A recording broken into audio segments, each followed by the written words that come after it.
Tangannya diangkat, kersanipun sehat. Siapa kita? Siapa kita? Siapa kita? NKRI Pancasila. Matur nuwun.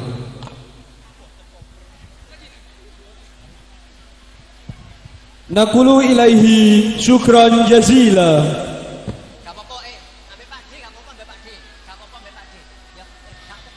Ladies and gentlemen, the next program is Mau'idatul Hasanah and Prayers and officially opening of the PKPNU of PCNU Oku Timur.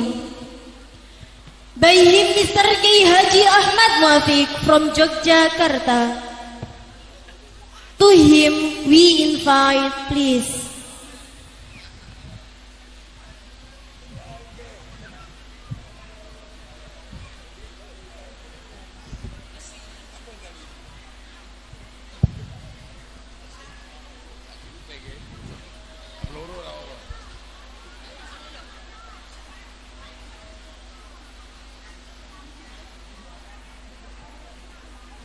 Assalamualaikum warahmatullahi wabarakatuh.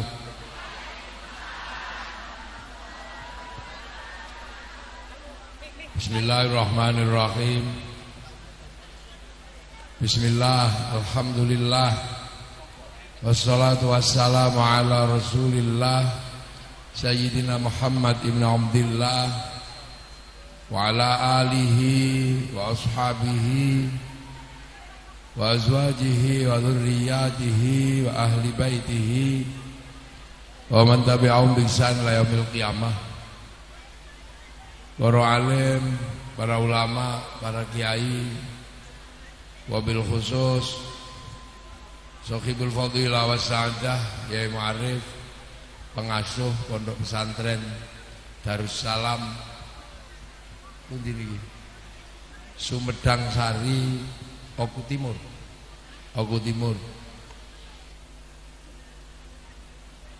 Makmun yang kalau hormati seluruh kiai yang hadir, yang berbahagia, yang kita hormati, jajaran pemerintah Oku Timur yang saya hormati, seluruh Jam'iyah Muharrik Nahdlatul Ulama yang akan melalui penggodokan PKPNU yang saya hormati, yang semoga menjadi teladan-teladan Nahdlatul Ulama ke depan. Yang sangat kita banggakan pengurus Jam'iyah Nahdlatul Ulama, Rois Suriah PCNU Rois Suriah PW Yai Afandi, yang kita cintai seluruh pengurus dengan jajaran Tanfidiyah beserta Banom, yang kita hormati Ketua Jokma, apa bubar? Jokma,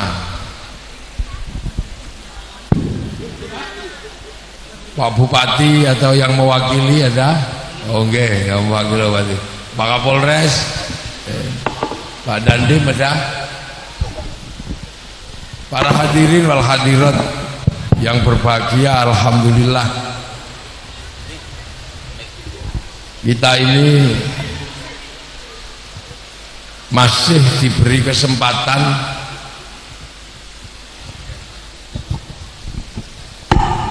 Robo kurang banter.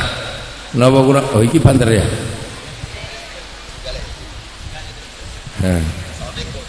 Sonic grogi. Mak mana nih? Oh. Ini enak. Padha mawon. Enak iki. Ya. lemak ini lah.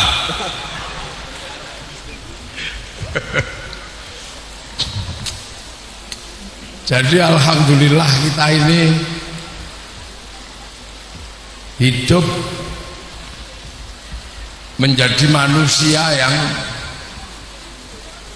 dipilih oleh Allah, hidup di zaman yang cepatnya luar biasa. Tidak semua manusia itu dikasih kesempatan hidup di zaman seperti ini. Tidak semua. Nenek moyang kita itu nunggu radio itu butuh waktu puluhan tahun.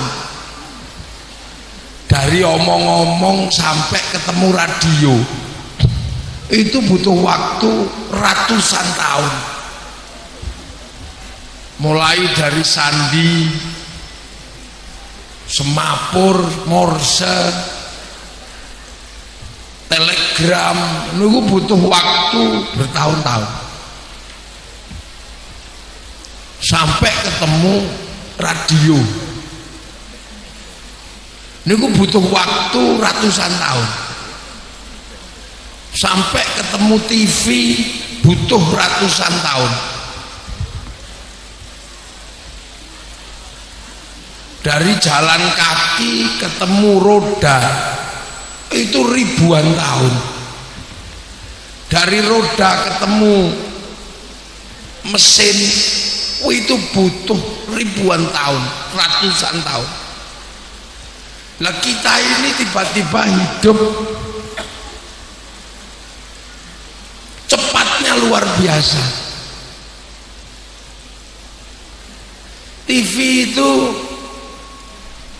tiba-tiba mulai hilang karena tiba-tiba TV itu ada di dalam handphone. Ini nggak butuh waktu 10 tahun. Mesin ketik ke mesin, dari tulis ke ketik itu butuh berapa ratus tahun sampai akhirnya ketemu komputer itu ratusan tahun. Makanya kita dulu diajari menulis halus, bagaimana tulisan itu bagus, pelan-pelan kita nulis. Sekarang tiba-tiba seluruh tulisan sama karena pakai keypad, pakai handphone. Itu gak butuh waktu lama. 20 tahun yang lalu kita masih ngantri di wartel, nunggu wartel ngelebokke duit, klutik-klutik telepon. Sekarang kita tiba-tiba hilang itu, wartel hilang, jaringan kabel wartel hilang, karena kita bisa sambil tidur, bisa telepon sambil gini. Belum lama kita merasakan bagaimana berdebar-debarnya hati kita ketika kita tidak tahu kabar kekasih. Ketika kita merindukan itu, rindunya luar biasa. Terus pagi-pagi kita pergi ke pasar cari kertas yang warnanya pink, cari tinta yang warnanya biru, terus mulai membeli buku cara menulis surat cinta. Itu baru 15 tahun, yang 10 tahun yang lalu mulai kita menulis Assalamualaikum warahmatullahi wabarakatuh, untukmu kekasihku, semenjak kepergianmu ke tempat trans aku begitu merindukanmu, hingga setiap malam setiap melihat bayang-bayang sesuatu aku seperti melihat bayang-bayangmu. rindu kekasihku, sakit, perih. Seperti kata penyair, kau tusuk di sana, berdarah di sini. Dan setiap angin malam yang mendesau seperti membisikkan namamu di telingaku. Tapi ini harus kulalui dan kita lewati demi masa depan kita berdua. Wih, panjang gitu. Dan aku yakin kau pun merindukan. Karena sebagaimana kabar dari angin, aku yakin kau dan aku malam hari ini sedang duduk di bawah sinar rembulan yang sama. NB 4 kali 4 16. Sempat tidak sempat harus dibalas. Terus dilipat. Terus ke kantor pos beli perangko, didilat templek no. Oh, itu penuh debar. Karena setelah itu kita masukkan ke kantor pos. Lantas ada kantor pos, ada pak pos, terus ada filateli, ngumpulin perangko. Itu baru kemarin. Sekarang itu hilang semua. Pak pos nggak jalan lagi, Honda Win nggak keliling kampung. Karena tiba-tiba kerinduan itu begitu mudah kita sampaikan. Tinggal foto sambil miring, gitu. Foto sambil miring kita, kalimatnya nggak panjang, cukup mah. Jadi manusia ini cepatnya luar biasa. Monggo. Monggo. Kolonel Ruslan. Monggo Pak Kolonel. Ayo. Kalau di kampung saya soalnya kalau au. Sehat. Alhamdulillah.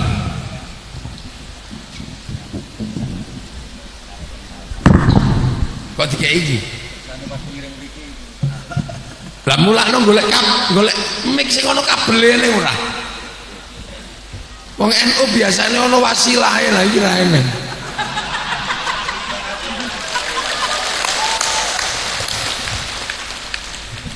Biasane wong NU iki kan ana wasilahe, lah iki mikir ana wasilahe. Mulakno ya repot. Golekno sing ana wasilahe eneng ora? Sing ana kabele, sing ana sanate ngono lho. Iki mung kotek. Mung kotek. Nah, saya menceritakan itu untuk mengingatkan bahwa manusia itu mengalami perkembangan yang tidak pernah berhenti. Termasuk manusia itu harus berkelahi. Manusia itu harus survive. Itu juga tidak pernah berhenti. Jadi makanya eranya manusia itu berkembang. Dulu manusia itu dulu turun. Apa? Wes nang cilik tukokno jajan. Ben jajan cilike sing lanang sing tuwa sing ngaji. Nah niki kula critakno untuk menggambarkan betapa manusia itu mengalami perkembangan yang luar biasa. Dan manusia nggak pernah kalah. Manusia selalu menang. Turun ke dunia itu manusia. Sampean pikir manusia itu aman? Enggak. Nabi Adam dan keturunannya itu juga terancam. Terancam oleh apa? Oleh dinosaurus. Lu sampean pikir manusia itu pernah tenang hidupnya? Enggak pernah. Tidur diancam lapar. Akhirnya dia enggak tenang gitu. Diem diancam haus. Sendiri diancam syahwat. Memang manusia pernah tenang? Tidak pernah. Dari dalam dirinya manusia memang tidak pernah tenang. Pengen makan, makanannya di luar dirinya, harus kerja, harus berburu manusia. Jadi sampean pikir ketika manusia itu turun itu tenang langsung? Enggak. Manusia turun ke hutan diancam sama harimau. Manusia masuk ke hutan diancam singa. Manusia main di air diancam harimau. Jadi dipikir manusia itu pernah tenang? Tidak pernah. Hanya karena manusia ini takdirnya adalah pemimpin, maka manusia bisa mengalahkan semuanya. Jadi sampean pikir hanya corona yang ngancam manusia ini? Makanya tenang, jangan kagetan. Pada corona ribut, manusia itu dari dulu terancam. Yang habis dimakan dinosaurus itu berapa? Manusia yang habis digigit ular itu berapa? Masuk ke tengah semak-semak diancam malaria. Ayo, makan keliru diancam kolera. Hubungan seks ngawur diancam AIDS. Makan kekenyangan diancam ora iso ngising. Jadi manusia pinter diancam kesombongan. Manusia bodoh diancam oleh kebodohannya, dipangan karo sing pinter. Ayo, manusia makan diancam cacingan, ndak makan diancam kaliren. Berarti manusia ini memang hidupnya ndak pernah tenang. Gitu. Manusia bisa tenang kalau sudah merusak dan menumpahkan darah, itu baru bisa tenang manusia. Loh, akhirnya tenang punya rumah. Sampean pikir rumah itu nggak ngerusak hutan? Merusak hutan. Jadi makanya kata malaikat manusia itu merusak dan menumpahkan darah. Betul. Karena malaikat itu melihatnya statis. Hutan nggak boleh dirusak, sungai nggak boleh dirusak, tapi manusia no. Mau makan dia rusak rumahnya yuyu, bikin sawah. Rumahnya tikus habisi, bikin tanam padi. Ayo, pengen ranjang enak, menghabiskan rumahnya munyuk, hutan ditebang. Enak gitu. Pengen melek ngopi, menghancurkan ladang tanah apa, rumahnya landak, rumahnya apa, ajar. Manusia pengen punya rumah bagus, menghancurkan gunung, dirusak. Ayo, pengen punya rumah rumah tembok, ngerusak pasir, keruk. Manusia pengen sehat, bunuh ayam. Loh, ataj'alu fiha may yufsidu fiha wa yasfikud dima. Itu manusia. Sampean pengen pengajian di sini, ngerusak, nutup lubang pintunya rumahnya yuyu, ditutup semua di sini. Nah, itu kan benar.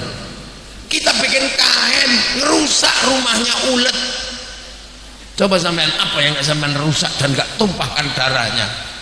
Manten anyar pengen kuat berhubungan dengan istrinya, bunuh kambing, potong. Nah, mana ayo? Ayo. Bikin resepsi mau menyenangkan tamu, motong sapi. Mbok pikir sapi ra pengen urip? Pengen kawin. Ayo, khaflah, bunuh ayam. Kek ngono, tumpahkan darahnya. Kadang malah kalau ngambil ayam jahat manusia itu. Sudah tahu ayam jago itu nggak mau ditangkap, kasih babon. Ketek begitu mau naik diambil. Rasito dasar menipu loh. Iya, mau sehat nipu ikan, kasih cacing padahal ada pancingnya. Jadi manusia ini memang dari dulu begitu. Makanya nggak usah cerewet jadi manusia. Sama-sama. Bedanya sampean pakai bismillah, singo tidak gitu. Makanya manusia ini diajari pertama oleh Allah, bismillah, sebut asma Allah. Makanya kaum muslimin ini diajari bismillah, sebut asma Allah. Maka lahirlah ilmu tarekah, la ilaha illallah, ya Allah, nyebut. Nanti kalau sudah asma Allah itu disebut, matanya diajak melek ini, Allah, telinganya diajak, diajak denger, ya Allah, ya Allah, ya Allah. Kepalanya diajak nyebut gedek-gedek, ya Allah, ya Allah. Tangannya dikasih tasbih biar menyebut asma Allah, dihitung. Kalau kelamaan ditarik krok gitu. Pantatnya diajak duduk, biar semua diajari menyebut asma Allah. Akhirnya tangan kepegang api, masya Allah. Kepala kejeduk, subhanallah. Telinga dengar bledek, masya Allah. Kaki pecah telek, masya Allah. Lihat perempuan cantik, matanya subhanallah, alhamdulillah, enak.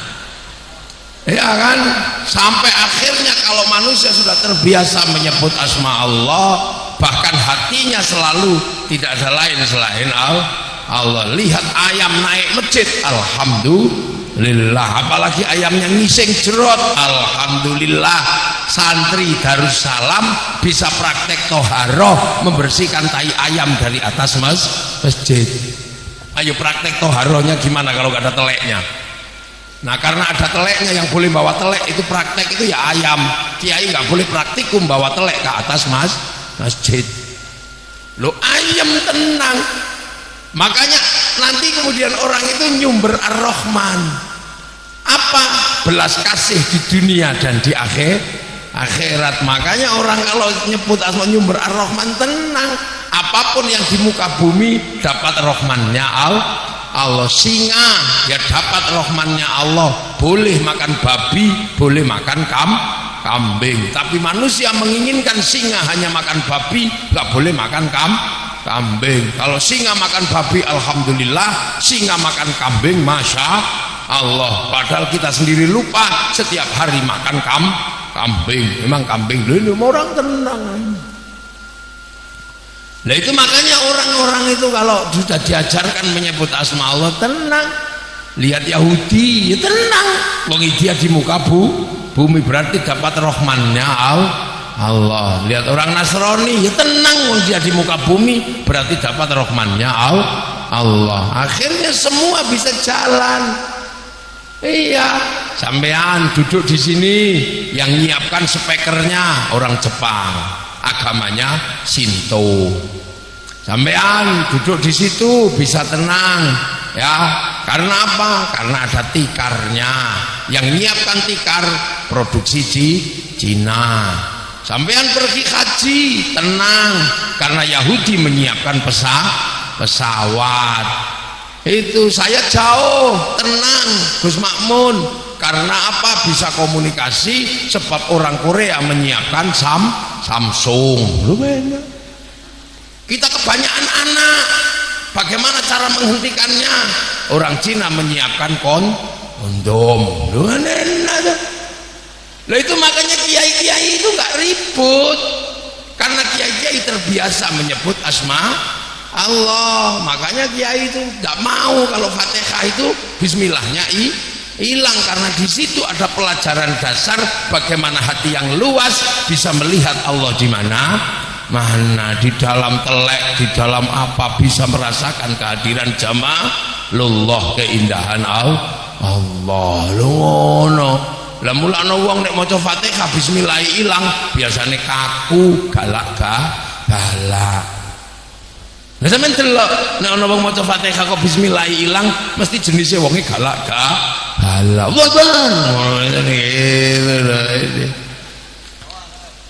Lah ini menjelaskan dasar bahwa manusia itu memang diciptakan inni ja'ilun fil ardi khalifah. Makanya manusia dengan dinamikanya terancam, mengancam. Biasa manusia itu hidupnya seperti itu. lagi jalan ke dalam kebun sawit diancam ular ular kobra. Itu apa, lagi jatuh cinta diancam diputus, lagi seneng-senengnya punya istri diancam istrinya direbut orang lah. Semua terancam. Kamu sampai pikir lagi sholat Allahu Akbar diancam tukang bakso, tiba-tiba lagi Allahu Akbar dia lewat ting ting ting bakso. Ini mana coba ya? Mana? Lagi duduk begini diancam geringgingan kesemutan, makan diancam keselak. Apa manusia yang nggak ada? Tapi manusia survive, selalu menang. Ancam dinosaurusnya yang kalah. Diancam singa, ketemu tembak singanya kalah. Diancam buaya, ketemu jaring buayanya kalah. Makanya kalau makhluk yang satu ini sudah datang, nggak ada yang bisa mengalahkan. Hutan belantara belitang, manusia datang habis jadi sawah semua. Gunung manusia datang habis karena ini adalah pemimpinnya. Ini, ayo, seberapa hebat ikan berenang, manusia nggak bisa berenang, tapi sehebat-hebatnya ikan berenang kalah sama manusia. Dijaring, nggak bisa dijaring, dijenuh, nggak bisa dijenuh, disetrum, nggak bisa dipotas, habis. Raiso diapa-apano, disat. Ini manusia nggak ada yang bisa ngalahkan. Angkasa yang sedemikian gagah diajar sama pesawat habis itu, sampai burung KO di situ. Mana ayo manusia? Nah itu makanya manusia jangan menangan manusia itu, karena sampean ini adalah alien terhebat. Lu sampean kan bukan produk lokal, sampean kan produk langit sana. Cuman kalau yang generasi pertama datang Nabi Adam itu masih bail up, rohani dan jasmaninya dibuat di langit. Kalau ini assembling, nyawanya dari langit tapi tubuhnya buatan Sumatera Selatan, makanya pesek-pesek kayak begini. Lah ya kalau karoserinya buatan Arab ya gede cantik kan, ganteng. Kalau buatan Cina ya tembem-tembem sipit. Kalau buatan Eropa tinggi besar, rambutnya merah. Nah kalau buatan Afrika ya hitam gosong kayak kopi. Nah itu waja'alnakum syu'uban wa qabaila lita'arafu. Makanya sampean nggak usah khawatir.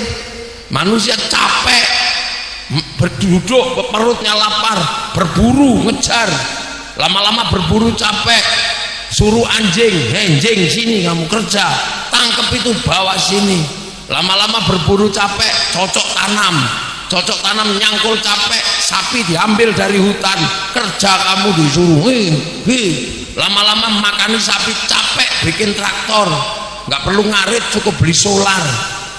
Manusia bergerak seperti itu. Makanya banyak sekali manusia itu yang ilmunya juga pensiun.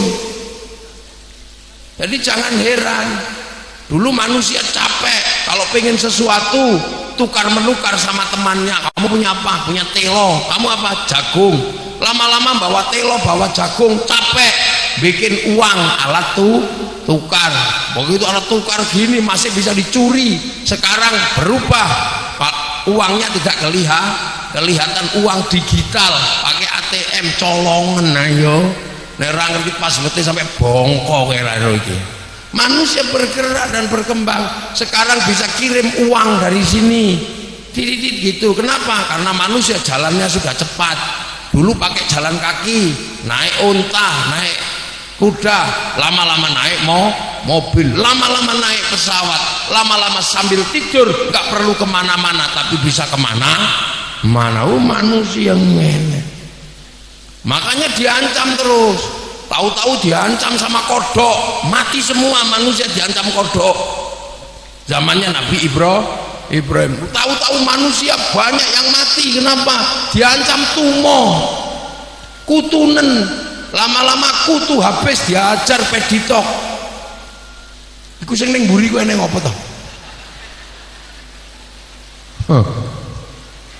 Ono apa sing ning mburi kok tepuk-tepuk? Lah iku. Bon. Itu terus Waktu haji, manusia haji semua tiba-tiba diancam kolera, haji dihentikan. Tapi setelah ketemu obat kolera, malaria, ketemu pil kina, hilang. Tahun 1800 700 akhir, manusia diancam pilek, namanya pilek Prancis, habis 50 juta penduduk bumi. Tapi setelah ketemu paracetamol, habis pileknya. Biasa begitu. Manusia dulu sehat-sehat matanya, diancam loromoto, akhirnya ketemu kencing, diuyui, sembuh. Duh, jadi manusia itu selalu begitu. Makanya tiba-tiba manusia diancam sama corona. Biasa aja kita lagi punya musuh corona, waktunya kelahi sama corona. Ahli-ahli corona belajar bikin vaksin, akhirnya seluruh dunia divaksin. Sekarang coronanya ampun. Ini biasa, makanya jangan ngeyel. Corona tidak ada, aku hanya takut sama Allah. Allah yang bikin corona, aku tidak takut corona, aku hanya takut sama Allah. Kamu nggak usah gitu kalau ngomong. Kamu nggak usah takut sama harimau Sumatera, karena harimau Sumatera bikinan Allah. Coba kamu tidur di samping harimau Sumatera.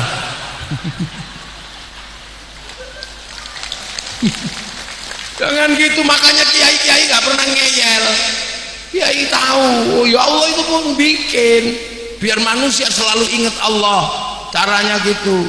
Makanya di tempat saya kalau ada orang yang nggak mau divaksin, tak kasih hadiah umroh. Iya, siapa yang paling nggak mau divaksin, kumpulin, tak kasih uang, tak kasih hadiah umroh. Karena kalau umroh pasti divaksin. Kalau sudah divaksin nggak usah diberangkatkan karena sudah vaksin.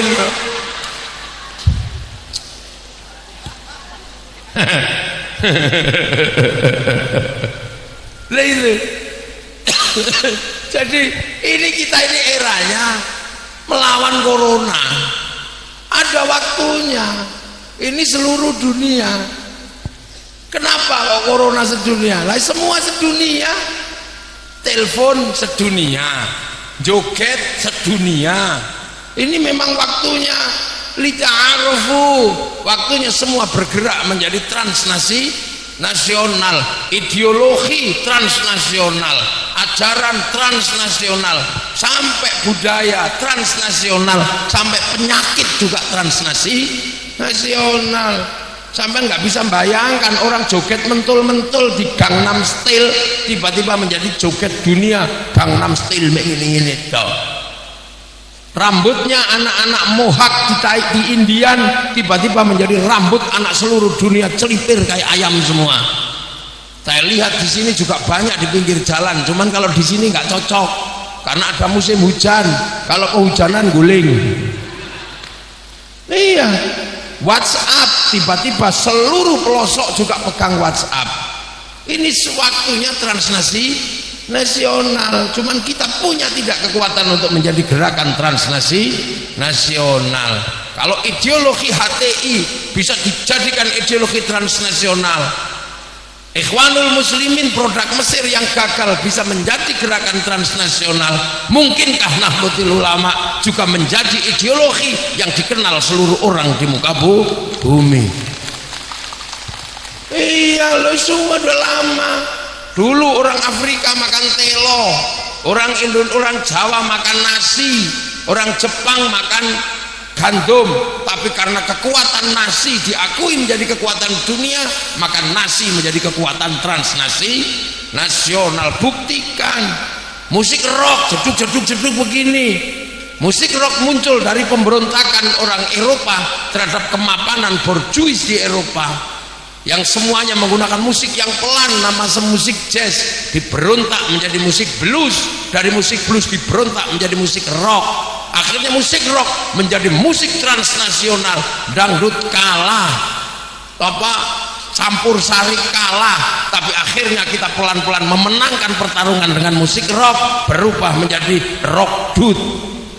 No, bangsa ini punya Dulu seluruh kaum muslimin kemana-mana mencontoh orang Arab menggunakan jubah, sampai jubah dikenal dengan baju syar'i. Tapi akhirnya ketika jubah masuk Indonesia, jubah akhirnya kalah. Kenapa? Harus dipotong oleh kiai, karena jubah tidak bisa dipakai untuk nanam padi. Akhirnya jubah dipotong. Setelah dipotong, potongan jubah sebagai baju syar'i dikenal dengan nama syar'un. Nah di Jawa nggak punya huruf ain, punyanya Monggo Botongo, maka sarun jadi sarung. Dan di Indonesia sarung menguasai apa yang disebut pakaian untuk sholat laki. Lu gitu Kang. Ayo, dulu steak, makan daging itu makanan orang Eropa, lempeng gini. Tapi karena enak dia menjadi makanan dunia. Gitu. Jadi zaman harus tahu bahwa semua bisa menjadi gerakan dunia. Yang penting enak. Makanya sekarang bagaimana kita menghadirkan Islam rahmatan lil alamin. Setelah Islam dihadirkan dengan berbagai wajahnya, dihadirkan oleh Ikhwanul Muslimin di Mesir, gagal. Dihadirkan oleh Hizbut Tahrir di Palestina, gagal. Dihadirkan Islam yang macam-macam. Tapi sekarang ada bagaimana kita menghadirkan Islam Nahdlatul Ulama dalam bingkai Islam rahmatan lil alamin, bagaimana dia dikenal menjadi masa depan Islam dunia. Lah itu tugasmu wong PKP. Semua bisa gitu loh. Ini dulu air tinggal ambil, air tinggal minum, tapi oleh orang-orang Eropa dikemas. Ternyata ngemas air lebih diterima oleh orang seluruh dunia. Sampai sekarang akhirnya muncul air kemasan, padahal di negeri banyak air. Nah, dulu semua orang ngotot kalau pidato harus pakai mulut secara langsung. Karena apa? Itu adalah pemberian Allah. Bahkan speaker di Masjidil Haram dilarang, bid'ah. Akhirnya apa? Akhirnya kacau semua sholat di Masjidil Haram, karena imamnya rukuk, makmumnya baru takbir. Imamnya sudah sujud, makmumnya baru rukuk karena nggak dengar. Akhirnya kekacauan itu diselesaikan oleh Sayyid Alawi, bapaknya Sayyid Muhammad. Ketika terjadi seperti itu, Raja Saud nggak mau pakai speaker. Akhirnya kemudian ketika ketemu, kenapa Anda pakai kacamata? Karena pandangan saya sudah tidak jelas. Matamu tetap ada tapi tidak jelas, maka kamu boleh pakai kacamata. Imam juga bacaannya masih jelas tapi tidak didengar belakang, maka diperbesar pakai speaker. Fungsi speaker tidak lebih dari fungsi seperti kacamata. Boleh loh, lama. Begitu sekarang speaker banter-banteran. Iya, disuruh mengecilkan, mengatakan adzan dilarang. Pancen niki wong konslet. Inilah Indonesia. Jadi makanya itu gara-gara sampean itu apa? Gara-gara pilpres itu. Wong pilpres itu hanya kelanjutan pilkades kok. Tiba-tiba perang bakar apa? Pilpres itu kelanjutan pilkades, naik dikit pilkada, naik dikit pilgub, naik tertinggi pilpres. Itu pesta demokrasi, wajar. Dari dulu ada dangdutannya, biasa. Pilpres ya dangdutan, pilkada ya dangdutan, syukur ada duitnya. Ya kan gitu. Kalau diterima orang biasa namanya uang bensin, kalau diterima masjid namanya sumbangan, kalau diterima kiai namanya bisyaro. Biasa aja. Indonesia itu nggak usah ribet, biasa aja. Nah itu makanya Indonesia bisa bertahan seperti ini karena biasa-biasa saja, asal wajar saja. Lah iya kan, lo bahasa Indonesia itu kan bisa apa saja. OTW, on the way, ojo takok bae. Lah semua punya potensi untuk menjadi gerakan transnasional.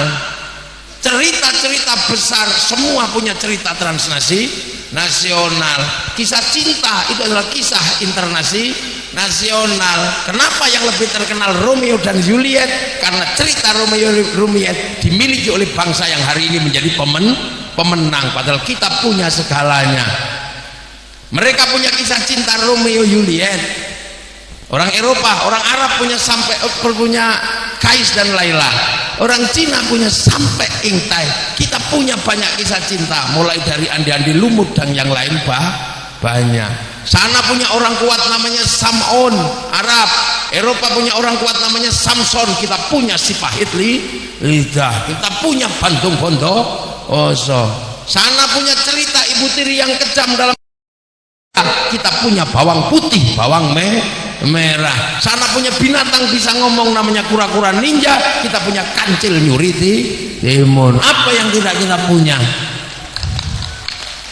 Tapi kenapa gerakan-gerakan cerita-cerita mereka miliki menjadi cerita internasional? Karena mereka punya bangsa yang kuat dan bangsa yang menang. Dan itu berawal dari mana? Dari rasa cinta pada bangsa dan negara. Loh kok sekarang malah semua diajari benci pada bangsanya dan negaranya? Punya presiden jelek, punya budaya jelek, tentara jelek, polisi jelek, presiden jelek. Terus apa yang akan kamu banggakan pada bangsa dan negaramu? Dan bagaimana caranya menjadi transnasional kalau kalian sangat tidak bangga menjadi bangsa Indonesia? Orang Arab punya alat musik namanya terbang, terbuat dari kayu dan kulit. Orang Eropa punya alat musik namanya gitar, terbuat dari kayu dan tali. Bangsa kita punya alat musik namanya gamelan, terbuat dari logam. Artinya hanya bangsa yang menguasai ilmu pertambangan yang maju dan penguasaan metalurgi yang mapan mampu membuat alat musik dari logam. Kok kamu malu? Apa yang buat kita malu akhir-akhir ini? Seolah bangsa kita ini jelek semua, punya budaya jelek, punya apa saja jelek dan suka diolok-olok. Seolah-olah yang terbaik itu hanya Eropa, yang terbaik hanya Arab. Seolah-olah bangsa kita bukan bangsa yang besar. Ingat bahwa sebelum Cina menguasai dunia, sebelum Eropa menguasai dunia, sebelum Mongolia memporak-porandakan dunia, kita punya bangsa Majapahit, kita punya bangsa Singasari, kita punya bangsa Sriwijaya. Satu-satunya yang mampu menaklukkan Mongolia adalah bangsa Nusantara. Mereka sebelum mereka punya Declaration of Independence, sebelum mereka punya manifesto komunis, kita sudah punya negara kertagama dan soma. Kita sudah punya Bhinneka Tunggal Ika. Nah, ini bangsamu. PKP membayangkan transnasional, bagaimana Nahdlatul Ulama menjadi gagasan internasional. Tapi kalau kita tidak punya landasan, bagaimana membangun kecintaan pada bangsa dan negara akan sangat sulit diwujudkan. Makanya PKPNU selalu mengatakan NKRI, NKRI, NKRI. Itu kalau tidak begitu gimana kamu mau bangkit? Memang mau bangkit sendiri-sendiri, unyu ya bisa, unyu itu loh. Ini awal, makanya Pancasila, NKRI, terus apa? Siapa kita itu apa? Agar kita punya kebanggaan bahwa kita juga manusia yang sama, hanya karoseri kita memang kecil itu aja, memang beda. Tapi Allah sudah mengerti bahwa kita dibikin kecil-kecil ini memang ini wujudnya orang Indonesia. Orang Eropa memang harus dibikin besar karena Allah menempatkan orang Eropa di bumi yang ada musim dingin. Kalau dibikin kecil-kecil kedinginan mati. Makanya bangsa Eropa itu bangsa yang menghitung waktu, bangsa yang menghitung jarak, bangsa yang menghitung matahari. Karena dalam 1 tahun 4 bulan kehilangan matahari. Kalau sudah kehilangan matahari, makanan harus bergizi, harus pakai daging, susu dikeraskan namanya keju, diawetkan, susu dibusukkan namanya yogurt. kemudian dimakan di musim dingin, daging dimakan, kurang kalori, mati. Kita punya bangsa lebih enak, seumur-umur makan kubis hidup. Orang Eropa begitu kehilangan matahari dia harus pakai pemanas. Kalau kepanasan harus pakai pendingin. Turbin listriknya tidak boleh mati. Kenapa tidak boleh mati? Begitu turbin listriknya mati, panas dan dingin tidak bisa diatur. Makanya mereka punya teknologi air condition. Kita negeri yang tidak panas dan tidak dingin. Makanya kita bukan negeri perang berebut energi. Sana perang berebut energi untuk jaminan musim panas dan musim dingin. Kita tidak panas, tidak dingin. Nggak perlu ribut tentang energi. Cukup pakai sarung. Kalau kepanasan kita kebut-kebut sarung, kedinginan kemulan sarung. Ada sekali anduk sarung. Di sana kalau sudah musim dingin mau cari ikan nggak ada, sungainya membeku. Makanya kalau musim panas, sungai ikannya diawetkan, namanya sarden. Kita seumur-umur cari ikan ada, makanya nggak usah makan sarden. Kita makan ikan segar, ikan baung luar biasa. Iya, mana kau nih? Tidak pacak kau nih, bersyukur tigre kau. Saya gitu, dikit-dikit saya bisa. Bahasa orang Komering, bahasa orang Semende bisa saya. Ide gitu ngerti deh. Au mak mana kau ini kabah? Kerbai inilah. Nah, ngerti istriku itu orang Semende. Makanya saya nggak mau nikah lagi. Takut ditujah.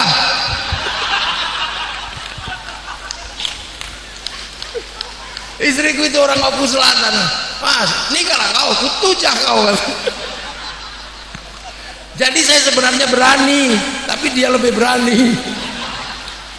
Pakai kudu katanya. Aku tujah kau pakai kudu Mas kalau nikah lagi. Aduh jangan.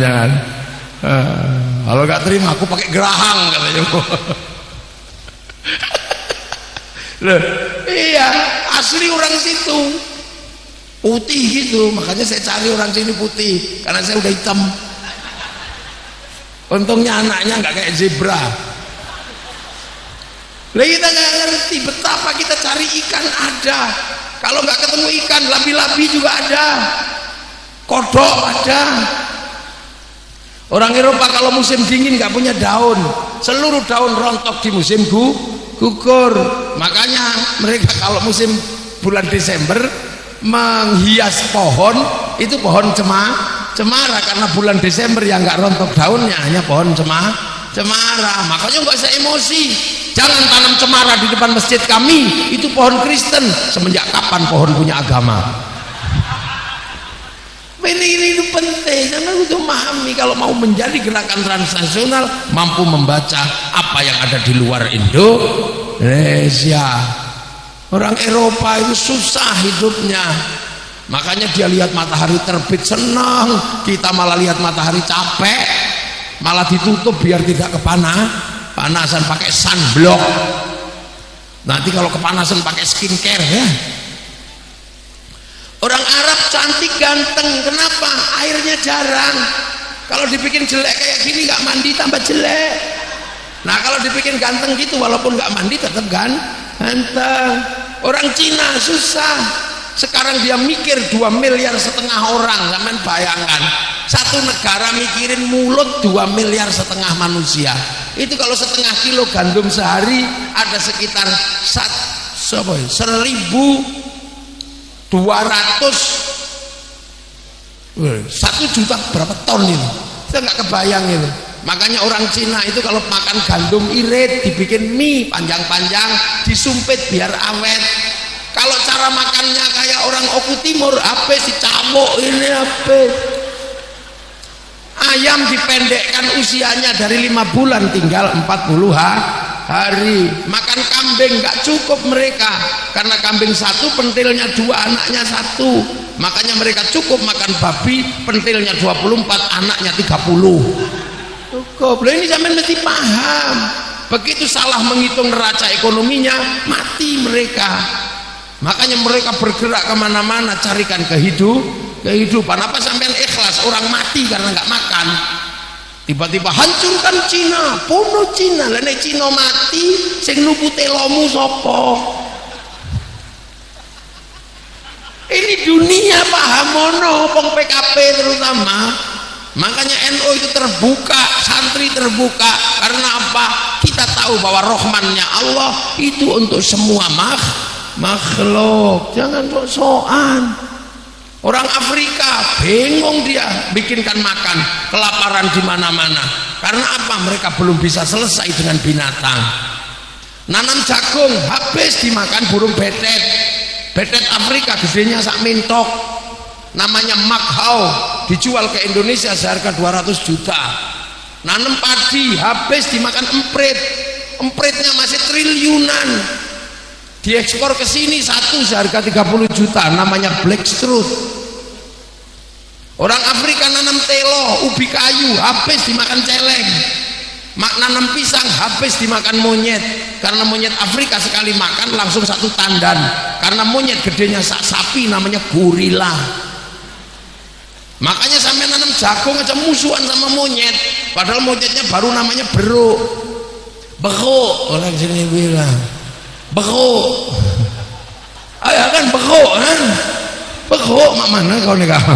Oh beruk. Dia beruk. Siamang, bute itu kan ada itu. Dirut. Dirut itu kan ada. Dirut jangan nangis, bapang tak berjalan, jalan di kalangan, cakal endung muda.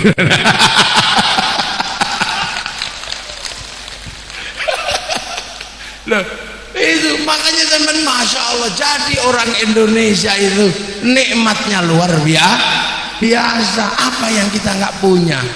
Makanya kalau gelombang krisis kedua dunia, jawabannya adalah Indonesia. Krisis kedua dunia, krisis energi, krisis pangan, dan krisis krisis pangan, krisis air, dan krisis energi. Berbicara pangan, makanan kita berbagai dinamikanya, dari porang sampai gadung, sampai nasi, sampai tales, sampai suwek, sampai gembili ada semua. Jagung ada. Ya, makanan apa saja ada. Air kita melimpah, energi tinggal pilih. Butuh energi angin, kita pantai terpanjang dunia. Butuh energi matahari, kita punya 3 waktu. Butuh energi panas bumi, kita negeri cincin api. Dinamika kita paling banyak. Dalam krisis kedua, bangsa kita adalah bangsa yang paling selamat dari krisis itu. Walaupun kita pesek-pesek, kita diberi tempat terindah oleh Allah di muka bumi. Maka bangga jadi orang Indonesia.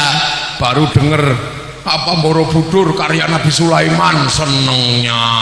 Ada Nabi, itu karya Balitung, bukan karya Nabi Sulaiman. Nabi Sulaiman dari Sleman, senengnya.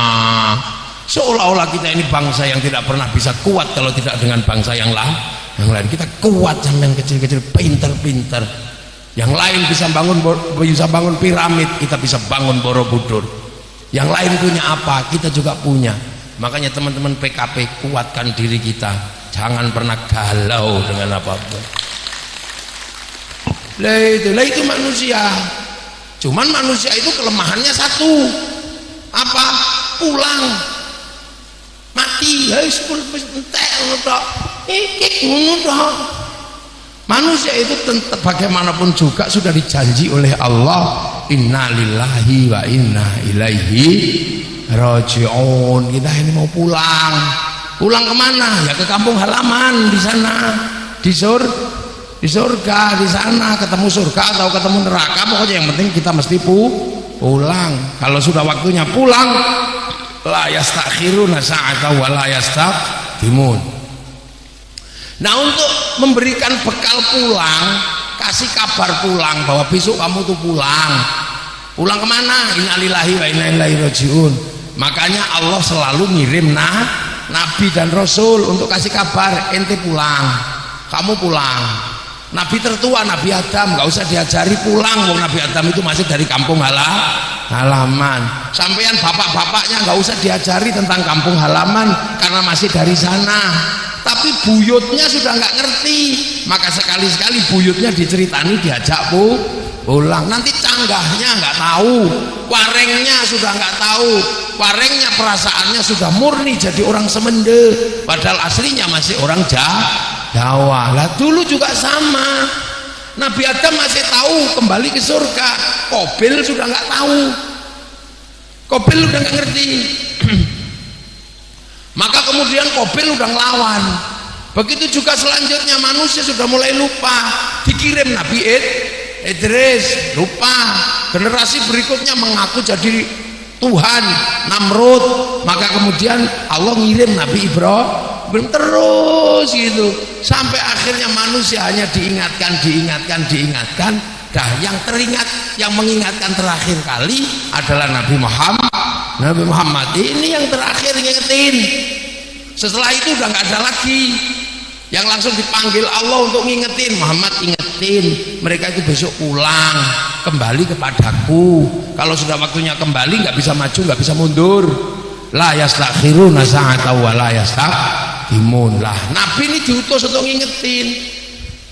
Cuman Nabi ini bukan orang Sumatera, Nabi ini orang Arab di sana.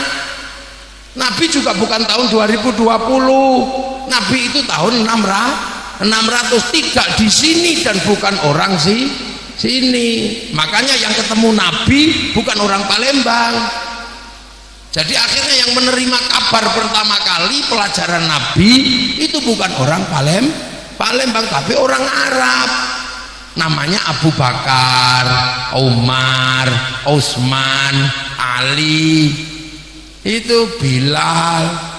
Itu makanya mereka ini yang ketemu Nabi, orang sini belum ketemu.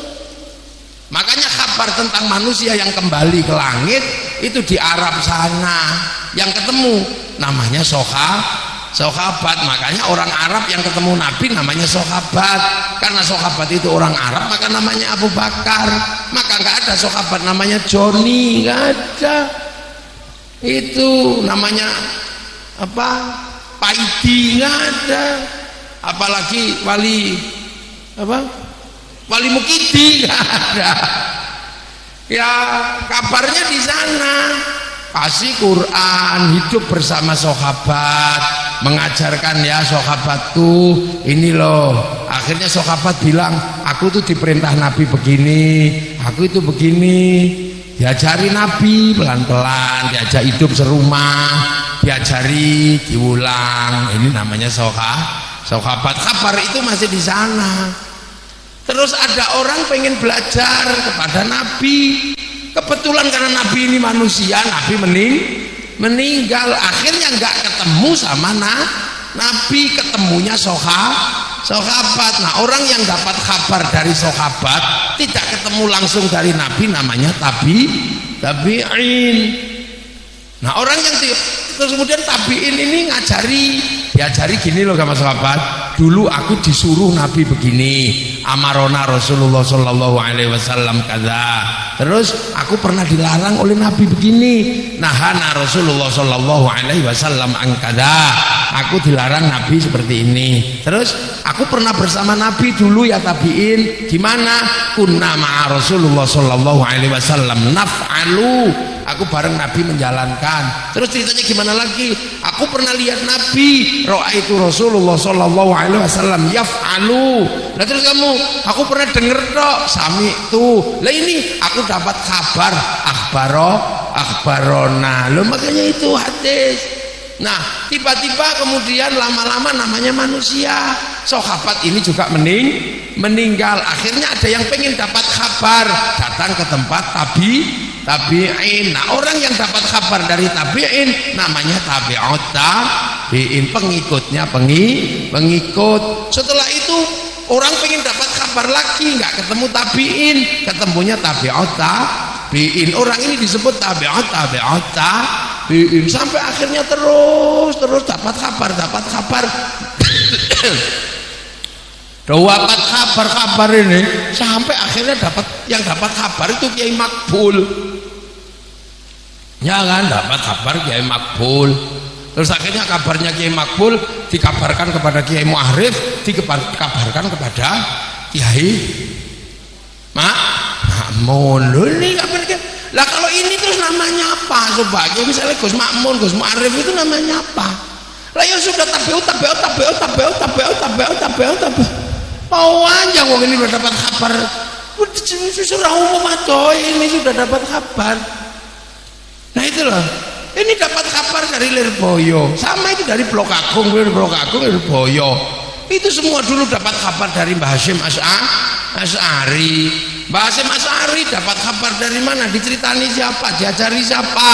Diajari oleh Mbah Khalil, mondok di sana.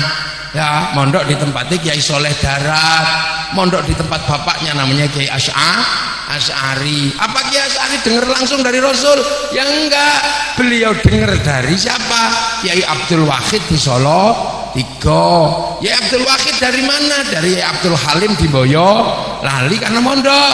Kiai Abdul Halim dari mana? Dari Kiai Sufyan di Tuban, mondok di Tuban. Kiai Sufyan di mana? Mondoknya di tempatnya Kiai Jabar Lirip. Di tempat Kiai Jabar dapat kabar dari mana? Ya Abdurrahman Lasem. Ya Abdurrahman Lasem dapat kabar dari mana? Dari Mbah Pangeran Benowo. Karena Mbah Benowo mondok di tempatnya Mbah Cokrojoyo Sunan Geseng. Sunan Geseng dapat kabar dari mana? Dari Kanjeng Sunan Kalijogo. Yang Sunan Kalijogo kok dapat kabar dari mana? Dari Sunan Bonang karena mondok situ. Sunan Bonang dari mana? Dari Sunan Ampel di Surabaya. Mbah Ngampel dapat kabar dari mana? Mondok tempatnya Mbah Brohim Asmoro Kondi. Mbah Brohim Asmoro Kondi dapat kabar dari mana? Dari Syekh Jumadil Kubro. Syekh Jumadil Kubro mondok di mana kok dapat kabar? Di tempatnya Sayyid Muhammad Sayyid Muhammad Pase. Sayyid Muhammad Pase di mana mondoknya kok dapat kabar? Di tempat Sayyid Ahmad Jalaluddin Campa. Sayyid Ahmad Jalaluddin dapat kabar dari mana? Karena mondok di tempatnya Sayyid Abdul Malik Mongol. Sayyid Abdul Malik dapat kabar dari mana? Dari Sayyid Alawi Amil Faqih. Sayyid Alawi Amil Faqih mondok di mana kok dapat kabar? Di tempatnya Sayyid Ahmad Sohib Mirbat. Sayyid Mirbat dari mana? Dari pondoknya Sayyid Ali Kholek Qosam. Sayyid Ali Kholek Qosam dari mana? Dari pondoknya Sayyid Alwi. Sayyid Alwi dari mana? Mondok tempatnya Sayyid Muhammad. Sayyid Muhammad dari mana? Sayyid Alwi. Sayyid Alwi dari mana? Sayyid Ubaidillah. Alwi bin Ubaidillah inilah yang melahirkan Alawiyin. Ada Asegaf, ada Al-Atlos, ada Syakron dari situ. Nah Sayyid Ubaidillah dapat kabar dari mana? Dari bapaknya diajari, namanya Sayyid Ahmad Al-Muhajir. Kenapa disebut Muhajir? Karena hijrah menghindari konflik Banu Hashim sama Bani Umayyah karena perang berebut kekuasaan. Sayyid Ahmad Al-Muhajir dapat dari mana mondoknya? Dapat dari Sayyid Isa An-Naqib. Sayyid Isa dari mana? Dari Sayyid Muhammad. Sayyid Muhammad dari mana? Sayyid Ali Uraidi. Sayyid Ali Uraidi dari mana? Dari Sayyid Ja'far Shadiq. Sayyid Ja'far Shadiq inilah yang hidupnya paling susah karena konflik politik, sampai akhirnya membuat sholawat yang kita baca setiap hari, wa asghilil zalimin bil zalimin wa akhrijna min bainihim salimin. Nah ini dulu dapat kabar dari mana? Di tempat bapaknya diajari, namanya Sayyid siapa? Sayyid bro. Jadi Sayyid Ja'far Shadiq dikabari Sayyid Bakir. Sayyid Muhammad Bakir diajari sama bapaknya, namanya Sayyid Ali Zainal Abidin. Sayyid Ali Zainal Abidin diajari Sayyidina Hasan Husain. Sayyidina Hasan Husain diajari Sayyidina Ali. Nah Sayyidina Ali ini yang mondok langsung di tempat Rasulullah Muhammad Sallallahu Alaihi Wasallam. Lah ini namanya ahli sunnah wal jamaah. Makanya kita ini diajarkan tentang siratal mustaqim, juga diajarkan siratal ladzina an'amta alaihim. Nah orang-orang yang sudah kita belajar kepada beliau mati ninggal. Nah, orang Islam kalau ninggal disuruh kuburannya disuruh ngubur, suruh nengok, fazuruha, di situ suruh doakan. Nah berhubung yang doakan banyak nggak bisa sendiri-sendiri, maka doa bersama namanya setahun sekali khol. Karena kita punya gurunya meninggal ziarah dan khol. Makanya yang tidak punya guru dan tidak ziarah ya tidak khol, karena gurunya langsung Quran sunnah. Ngono tok lho bedane. Jadi kholnya ya di perpustakaan. Wong nggak ada guru, jadi sampean nggak usah heran. Saya tidak khol, ya nggak apa-apa. Wong kamu nggak punya guru. Ya, gurumu itu nggak mati. Oh gurumu kertas. Syekhul Googli nggak mati. Nah itu bedanya, makanya kita khol. Akhirnya dengan kita khol, kita tahu urut-urutannya. Oh ternyata zamannya Mbah betul, kok Mbah sampean? Zamannya Gus Makmun, ini sudah zaman sinetron, zaman handphone, zamannya Mbah Makbul, zamannya Gus Muarif ya sik padha iki ngene. Lah zamannya Mbah Makbul beda, sing didepi niku sinten? Orang-orang hebat zaman spiritual, maka Mbah Makbul kondang dengan kemampuan spiritualnya sami, karena Mbah Makbul belajar tenggene Mbah Khotib curah kates orang alim yang ahli tirakat, sampean didoni langsung gudiken sama Mbah Khotib. Eranya belajar gitu, nah eranya sama iku lah. Mbah Khotib belajar teng Bendo, Pondok Bendo Kediri zaman Mbah Muhajir nunggu sami isine ngeten niku. Wong zamane beda, makanya kiai-kiai itu tidak pernah menolak zaman gurunya seperti apa, enggak langsung itu musyrik, itu bid'ah. Kenapa? Sanad ilmunya mengajarkan bahwa ada era yang berbeda, ada ilmu yang berbeda. Lah yang nggak punya guru nggak ngerti zamannya, opo ae musyrik. Suwe-suwe kok lambene musyrik dhewe. Lah gitu lah, ini kesadaran waktu, kesadaran tempat, kesadaran zaman, kesadaran makan. Ya niku. Lho makane kene guru zaman niku lah. Ada daerahnya Mbah Kholil Bangkalan. Terus tadi sampai kula sebut niku wau munggah ana zaman Wali Songo. Zaman Wali Songo ya zamannya bagaimana Islam baru masuk. Makanya zamannya zaman wali. Lho kok iso zaman wali? Lah niki kadang ono sing takok. Islam masuk ke Afrika oleh panglima perang, Islam masuk ke Eropa oleh panglima perang. Kenapa yang masuk ke Indonesia kok wali? Lah iki ono sing takok. Banyak wali tidak ada, kowe iki ora turunan wali, dadi wis ngerti nek kowe ora bakal paham. Wong munggahmu iku Google. Itu wali. Lah kenapa wali? Karena Indonesia sebelum Islam masuk agamanya Hindu. Hindu itu yang boleh ngomong agama niku namanya Brahmana. Kasta tertinggi yang sudah tidak takut apapun. Kasta di bawahnya kesatria, para raja, gak oleh ngomong agama. Di bawahnya ada kasta Wesya, pegawai, gak boleh ngomong agama. Di bawahnya ada kasta Sudra, kastanya pedagang sama petani. Sekaya apapun saudagar dan petani, kastanya Sudra, dia nggak boleh ngomong agama. Maka kalau ada yang mengatakan Islam disebarkan oleh saudagar, itu bertolak belakang secara ilmiah, karena pedagang tidak boleh ngomong agama. Apalagi kasta di bawahnya kasta paria, pengemis. Apalagi di bawahnya ada kasta kucah, copet, tukang ngentit. Makanya kalau ada yang ngentit bansos itu kucah. Nah kasta kucah di bawahnya ada mleka itu maling, tapi kalau ketahuan takut lari, tutupi motone. Di bawah itu ada kasta yang paling jelek namanya candala, begal, tapi kalau konangan berani menunjukkan mukanya. Itu kalau mati reinkarnasi jadi tikus ya. Nah inilah makanya Islam tidak bisa diajarkan oleh saudagar.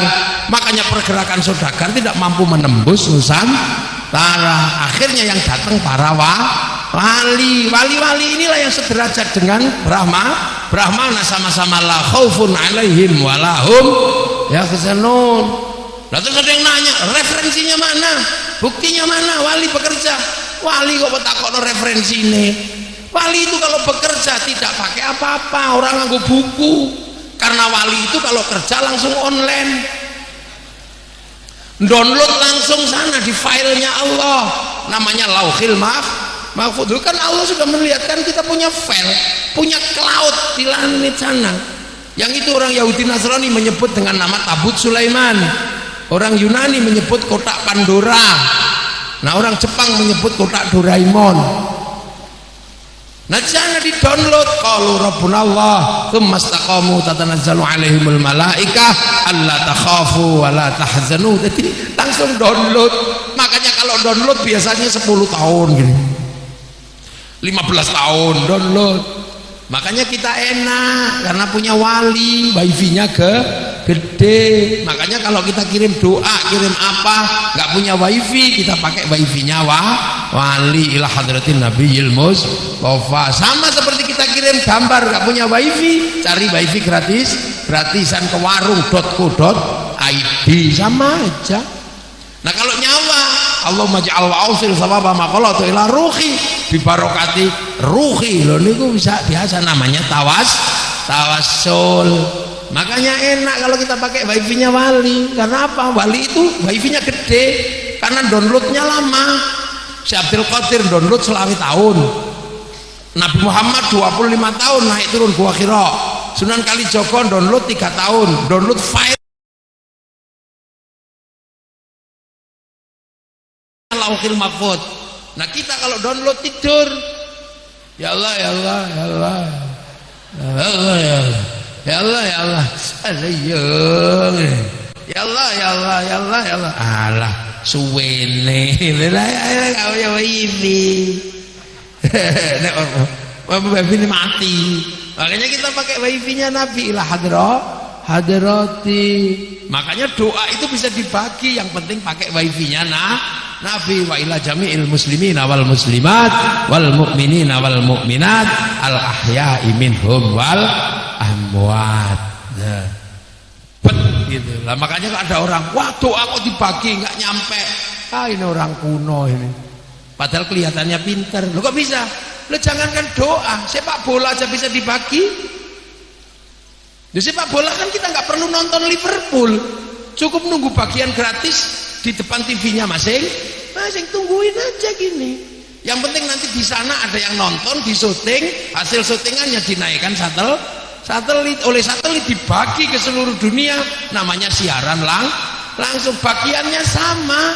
Makanya kalau ada orang nggak percaya doa bisa dibagi, orang ini nggak punya TV.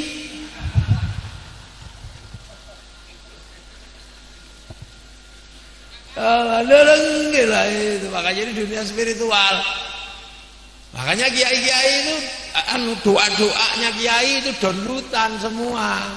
Kiai bikin istighosah itu downloadan sana, bukan ngarang sendiri. Maka daripada sampean ngarang, mending pakai doanya orang dulu, hasil downloadannya ada hak ciptanya nih kok. Orang ngarang sak senenge dhewe teko Google. Nah itu. Nah di era wali inilah kita tahu, oh ini zaman bagaimana membawa misi Islam ke Indonesia. Itu sekitar tahun 1400 sampai 1500. Ternyata begitu para wali masuk sini, loh kok wongnya wis pinter-pinter. Ternyata orang Nusantara bukan orang bodoh, sudah punya agama, punya peradaban. Masuk ke sini ketemu Sriwijaya, masuk ke Jawa ketemu sama Majapahit. Orang Sriwijaya sama orang Majapahit itu orang aneh dulu. Kalau habis makan, piringnya itu nggak perlu dicuci, buang langsung ke sungai. Makanya nggak ada seksi korah-korah heran duwe, nggak ada seksi cuci piring, saking kayanya. Wangsa besar yang dibangun oleh Wangsa Sailendra namanya Balaputra Dewa, sana dibangun oleh Wangsa Isana, kakak beradik. Yang satu bangun kawasan timur, yang satu bangun kawasan barat. Nah, ini kan kadang kita nggak ngerti, dia mengerti itu. Wong PKP belajar. Lah iya. Bagaimana Jongjong Sriwijaya, kapal-kapal Sriwijaya waktu itu menjadi idola bagi kapal-kapal ketika berlayar ke negeri Cina, ke negeri Eropa, karena kapal Sriwijaya itu panjangnya 75 meter, lebarnya 25 meter. Itu kapal zaman segitu. Karena di sini kayu jati masih besar-besar. Orang sini menyebutnya kayu tenam besar-besar. Masih ada. Lah orang sana kayu paling gede pinus. Makanya remek ketika ditabrak kapal-kapal Singasari dan kapal Majapahit. Mongolia kapalnya pinus, pruk gitu. Sana terbiasa perang gurun, pakai baju besi. Begitu masuk sini dicemplung ke banyu, ya kelepong kelambi besi. Orang di sini pakai cawet, ya kan? Ibu-ibunya cuma pakai telasan gitu kan. Ini tak ya, rambut kuncung, iya. Itu. Loh, makanya saya tuh kadang saya ajak ke sini, tak tunjukin. Anak-anak saya selalu setiap tahun tak ajak ke sini. Tunjukin makam nenek moyangmu ini, sejarah nenek moyangmu, tak tunjukin ke Sriwijaya kemana. Makanya saya kalau ke sini nanti sampean datang. Biasanya saya call di rumah itu, tak beleki sapi mau 10 tak beleki. Makan semua biar orang-orang di sana juga ngerti bahwa di sini ada orang NU itu. Iya. Sebelum menjadi transnasional kemana-mana, tunjukkan bahwa kita punya kekuatan di kampungku sesuk ya. Iya, belehno sapi. Nggih, barusan nggih. Iya lah itu baru. Ini lagi wong kita ini mana kau ini? Diterti kok. Iya, tapi kalau diteruskan nggak bisa. Saya pernah satu ketika ke pasar, terus sama mertua, aku pergi dulu. Kau nak cari kunci di pucuk doa ke? Pucuk doa ke itu apa? Apa pucuk doa sehari itu? Tak cari, ternyata pucuk doa itu pintu. Di atas pintu, ya Allah. Nah, saya juga sekali dimarahi gara-gara, nah sinilah, pijitlah aku nih, pala entuatku sakit. Saya kan nggak ngerti pala entuat, tapi pijitlah punggungnya. Marah-marah, yang sakit bukan punggung, pala entuat. Pala entuat apa? Nih, lutut. Loh, semua harus tahu. Makanya penjenengan orang-orang PKP mesti ngerti sejarah kekuatan bangsa ini semenjak dulu ada sejarah-sejarah besar yang dimiliki bangsa Indonesia punya. Lah itu kita tahu di atasnya. Makanya para wali ketika masuk ke sini nggak sembarangan. Maka prinsip yang dipakai adalah prinsip masaluhum fit Taurat wa masaluhum fil Injil kazar'in, seperti tanaman. Maka Islam ditanam. Karena apa? Sawah milik orang, sawah milik Majapahit, sawah milik Singosari. Orang sini lagi nanam padi, kita nanam pisang, dicabut. Makanya kalau nanam sesuaikan dengan budaya yang ada, akhirnya ditanamlah. Orang kayak saya mestinya ditanam dengan syaikhun, ustadzun, ditanam dengan nama kiai. Ya gabung-gabung dikit, karena kiai itu bukan cuma manusia. Ada kebo Kiai Slamet, tombak Kiai Pleret, ada. Musola ditanam dengan langgar, tilmidun muridun ditanam dengan santri, sholat ditanam dengan sembahyang. Akhirnya semuanya paham pelan-pelan, nggak perlu emosi langsung enggak. Akhirnya sampai sekarang akhirnya itu dicontoh. Tanamannya itu namanya beda. Makanya jangan heran orang nanya Honda keluarnya Mio, nggak apa-apa. Hondamu apa? Mio, biasa. Ya kan? Orang nanya Aqua keluarnya Ades, biasa. Ya kan? Oh semua sama. Orang nanyanya apa? Panasonic keluarnya Sanyo.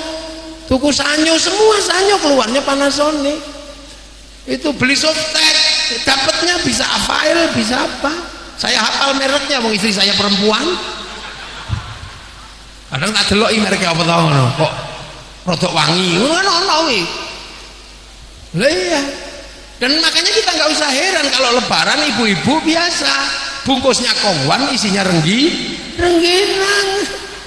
Itu hanya ada di Indonesia. Lah itu berjalan. Setelah proses seperti ini terjadi, apa yang dilakukan oleh para wali? Para wali melihat manusia berbeda-beda tapi rukun dalam Bhinneka Tunggal Ika. Tidak lagi berbicara kafir muslim, enggak. Kalau kita berbicara kafir dan muslim ribut lagi, maka kemudian apa yang namanya waja'alnakum syu'uban wa qabaila akan putus dan berantakanlah lagi. Akhirnya menghadapi manusia seperti ini, apa yang dilakukan para wali? Mengelompokkan, menamakan, menyatukan semua perbedaan dalam konsepnya Rasulullah. Apa konsep Rasulullah? Kullukum ra'in wa kullukum mas'ulun an ra'iyati. Kalian semua pemimpin yang saling bertanggung jawab. Semuanya adalah dalam konsep perbedaan tapi bertanggung jawab. jawaban. Manusia yang berbeda-beda tapi saling bertanggung jawab oleh Rasulullah disebut ra'iyah. Maka konsep ra'iyah ditanamkan di sini, maka kemudian dengan ra'iyah kita bersatu walaupun berbeda-beda. Akhirnya ra'iyah diserap ke bahasa Indonesia menjadi rakyat. Rakyat adalah bahasa Rasulullah. Jadi Indonesia bukan people, bukan Vox Populi, Vox Dei. Kalau Vox Populi, Vox Dei suara mayoritas, suara Tuhan. Begitu dia mayoritas, dia menjadi diktator. Makanya kita menolak khilafah, karena khilafah begitu dia mayoritas, dia diktator. Tapi konsep ra'iyah atau rakyat, sekuat apapun kaum muslimin tidak akan pernah menjadi diktator mayoritas, tapi kita akan selalu menganggap bahwa yang lain bisa hidup bersama, yang penting saling bertanggung jawab. Itulah konsep ra'iyah yang sekarang menjadi rakyat. Dan satu-satunya bangsa muslim dunia yang sanggup mengambil konsep ra'iyah untuk menyebut warga bangsanya hanya muslim Indonesia. Lha kita di sampean iki aja ngufar-ngafirno wong. Wong ra'iyah kok ngufar kafirno. Ra'iyah itu kalau kumpul namanya musyarakah, bersekutu semua walaupun berbeda-beda. Akhir lahir konsep musyarakah yang diserap bahasa kita menjadi masyarakat. Kalau sudah masyarakat yang berbeda-beda pasti maunya berbeda-beda, musyawarahkanlah, maka lahir konsep wasyawirhum fil amri menghasilkan konsep musyawarah. Itu konsep Islam. Makanya kalau ada yang mengatakan bahwa Indonesia negeri tohut, kon mrene tuapuk lambene. Ini konsep. Loh, makanya ketika semua manusia sudah datang di sini ketemu, ternyata manusia sudah punya agama yang berbeda-beda. Agama yang berbeda-beda harus diakui. Karena kalau kita tidak mengakui agama yang berbeda-beda, akan ada permusuhan yang nggak ada ujungnya. Sebab kalau sudah masalah Tuhan terjadi, nggak ada wasitnya. Kalau ribut masalah tanah selesai dengan BPN, ribut masalah teritori selesai dengan TNI Polri, ribut selesai dengan hukum tata negara dunia, ribut masalah duren asli atau tidak selesai dengan lidah. Tapi kalau sudah ribut masalah Tuhan, nggak ada satupun yang bisa menghentikan. Maka harus kita akui ketuhanan yang Maha Esa, sebuah prinsip dasar berbangsa dan menjadi manusia maju. Kalau sudah berketuhanan yang Maha Esa, jangan lupa bahwa dengan ini kemanusiaan kita pasti akan dihargai oleh yang lain, karena semua manusia bertuhan dan kita akui ketuhanannya masing-masing. Maka kemudian kemanusiaan akan tumbuh, dan disitulah keadilan dan keadaban dan peradaban. Kalau itu sudah terjadi, baru ada namanya persatuan. Lah kalau sudah persatuan, kembalikan kembali kepada apa? Bahwa manusia berbeda-beda tapi saling bertanggung jawab. Maka kemudian prinsipnya adalah kerakyatan, bahwa kalian harus mengakui yang berbeda-beda. Tapi kalau kamu mau menang dalam perbedaan karena memahami konsep yang berbeda, kerakyatanmu pimpin dengan hikmah, bukan pimpin dengan hawa nafsu, bukan dipimpin dengan senjata, bukan dipimpin dengan kemarahan, pimpin dengan hikmah, kejernihan hati, kelembutan hati, kebesaran jiwa. Seperti ud'u ila sabili rabbika bil hikmah. Sing iso gawe ngono sapa? Orang sekarang ndak bisa tohut bangsa kita melewati sebuah falsafah yang luar biasa. Pimpin dengan hikmah, pimpin dengan bahasa Al-Quran yang paling dasar. Orang mau masuk ke agama Allah, kalau sudah dengan hikmah yang bijaksana, bahkan wali pun harus bijaksana. Nah kalau sudah bijaksana, ada apa-apa musyawarahkanlah.